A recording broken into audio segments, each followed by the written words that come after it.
And after the war, thousands of Jewish survivors, in fact, more of Shanghai's Jewish community, moved to Israel to live in a new Jewish state. Now, CCTV's Roee Ruttenberg caught up with two of them in Tel Aviv and asked them what they remember from back then. 72-year-old Ruth Kalfas was born in Shanghai's Hongkou Ghetto in 1942. Her parents were German Jews who fled Europe 3 years earlier. The city was under Japanese occupation, and amid growing pressure during World War II, Shanghai's Jewish inhabitants were rounded up and moved to an enclosed area. I remember the window in our home with bars. I was a girl staring at the Japanese gardener doing his job, and he had gold teeth.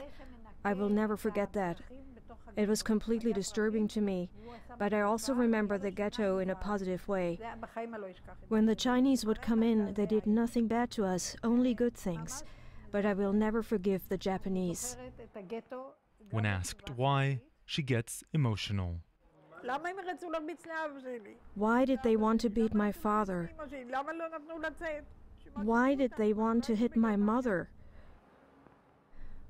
Why didn't they let us out? Why did they close us in? We weren't in Germany. What was it all for? It's a question many children of the Hongkou Ghetto, like Professor Jack Lomrantz, still ask decades later. It was a very difficult time. Families didn't have enough income. We greatly suffered. On top of that, there were curfews. I remember we lived on the first floor. There were 2 Japanese guards standing in front of our door all night. We stared the whole night to see if they would move. It was frightening.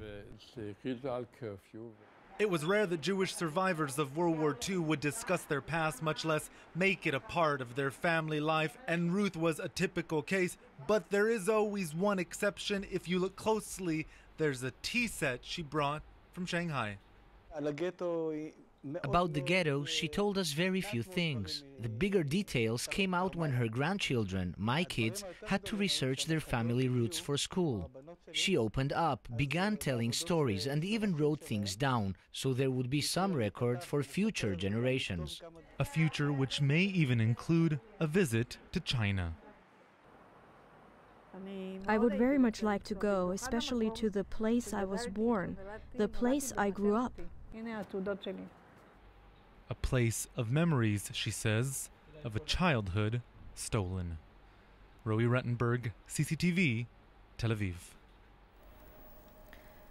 And one additional note here, Ruth Kalfas has asked us to help find her best friend, Babel Chen, who used to live in the Shanghai Jewish ghetto. Babel's father is Chinese and her mother is a German Jew.